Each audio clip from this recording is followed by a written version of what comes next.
I would like to share a new stretching technique that came to my attention in this last year of 2020, and it's called the PNF stretching technique, which stands for proprioceptive neuromuscular facilitation. Now, this technique is considered by experts, sports experts, as one of the best techniques out there to improve our range of motion. Now, this technique only helps with muscle flexibility. If the problem is joint stiffness, well, this technique won't help as much. But for muscle stiffness, this is the technique to go to in order to for the best increases in range of motion.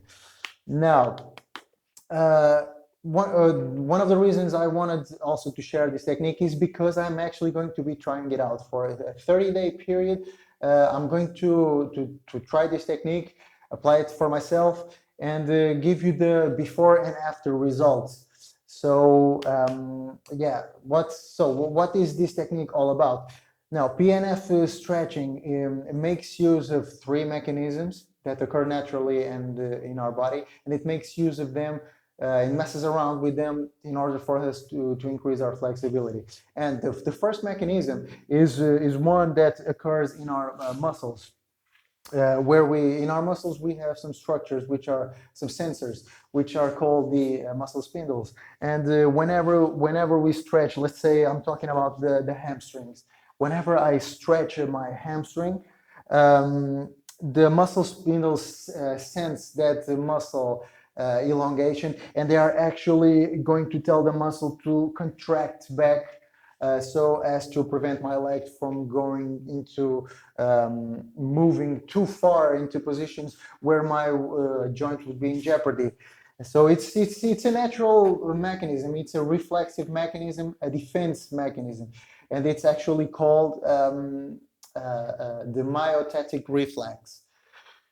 Now, the first phase of PNF stretching messes around with this mechanism. Is basically telling the body, hey, you can go further and further without actually injuring yourself.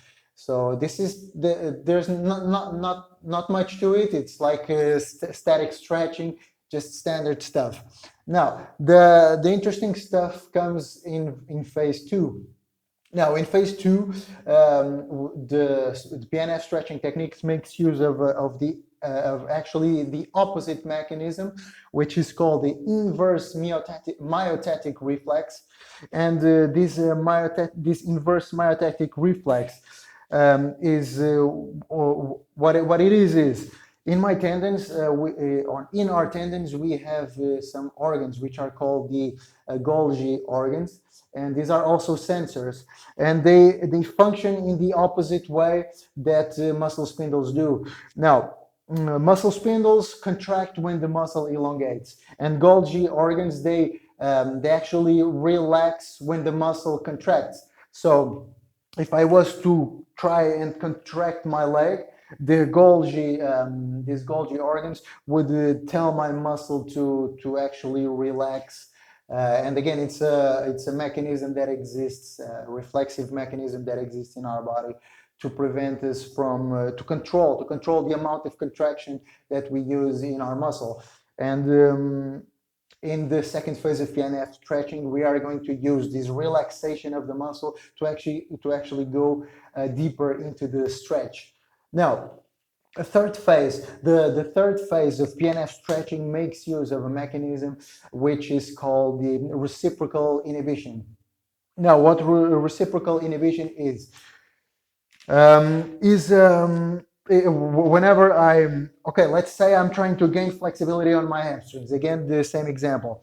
I would contract the opposite muscle, meaning the quadriceps, and by contracting the quadriceps, naturally there is going to be a natural response of my opposite muscle, which is the hamstring, to relax itself. So the third part of PNF stretching makes use of this relaxation mechanism to go further into the stretch. But there are some precautions to take into account. Now, The first is hydrate yourself. You can't go stretching dehydrated. Just do it. Second one, the actually warm up. Warm up. Not only increase your body temperature, body temperature, but do some preparatory stretches, some light stretching, some static stretching, dynamic ones of the ones. Do some stretching of the muscles that you are going to apply this technique to. So there's that warm up before applying this technique.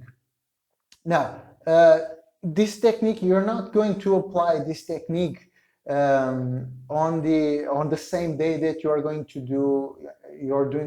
do strength training for that muscle. Let's say I'm going to do leg curls. Today I'm gonna do leg curls, meaning curling my legs. I'm doing strength training for my hamstrings. I would not apply this technique on the same day that I would do these leg curls. I would apply it on the next day or 2 days after.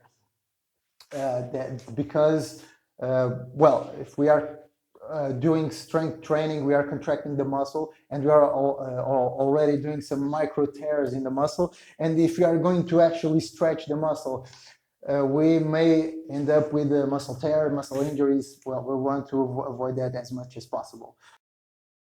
As we are going to see in a while, there are several phases, and in these several phases of the technique, there's going to be contraction and the elongation of the muscle. You don't need to use a 10 out of 10 amount of contraction and amount of elongation. Just a 6 out of 10 or a 5 out of 10 contraction or elongation is necessary in order to achieve the best results.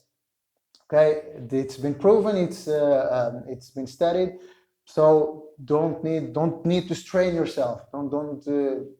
It's one of those cases where less is more. Now, the other things to take into account is we're going to be applying this technique on our left leg and on our right leg. Now, what we would do is we would apply it we would apply this to our leg 2 to 4 times, giving it about 30 seconds rest between each application on the same leg.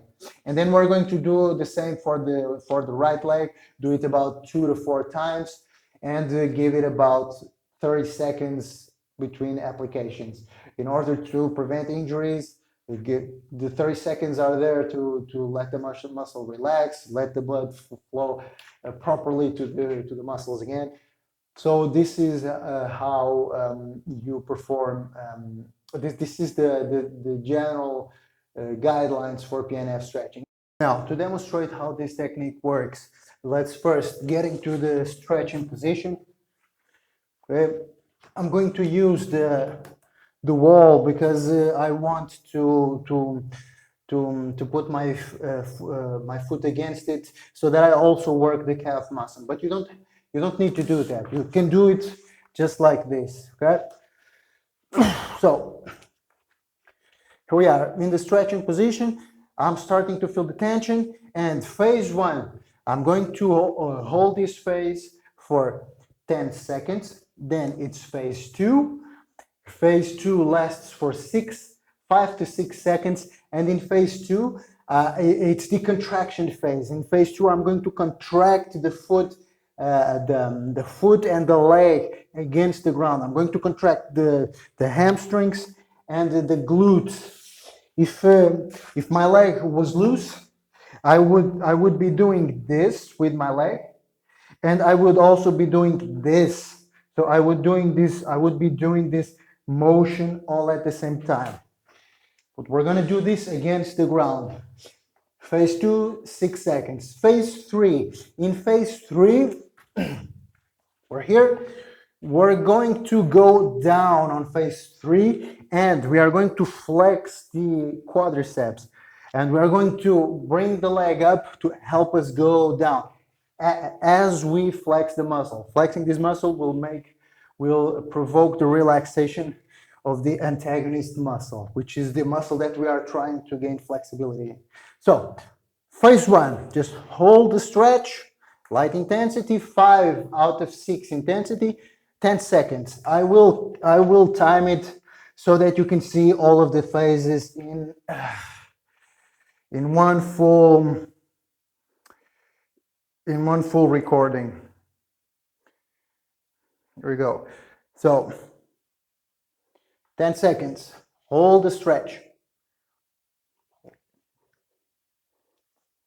3, 2, 1. Now flex the leg against the ground.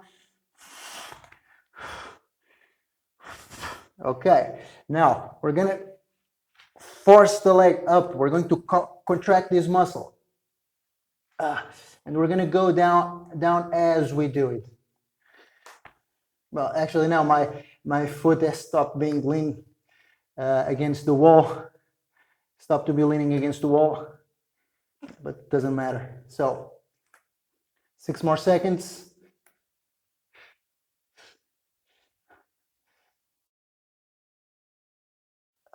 We're done. Now we've done one leg. Now we do the exact same process. We give it about 30 seconds, and then we repeat the process all over again. Now, while we give this leg a rest, let's do the opposite leg. Again, let's get into our stretching position.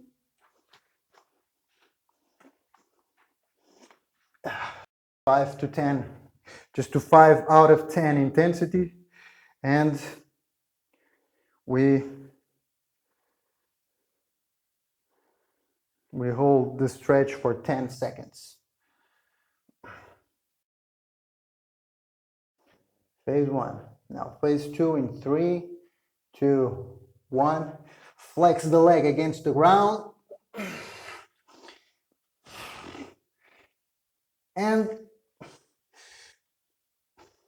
let's go down. Bring the leg up. 30 seconds.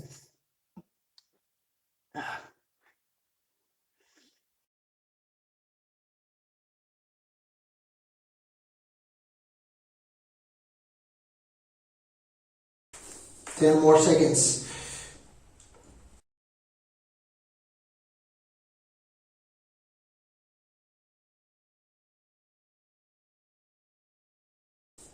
And we're done.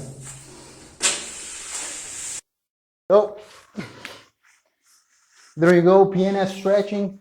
As I said before, I'm going to be applying this technique for 30 days, not every single day, because we can't do this every single day, but 3 to 4 times a week, and I will post the results at the end of these 30 days.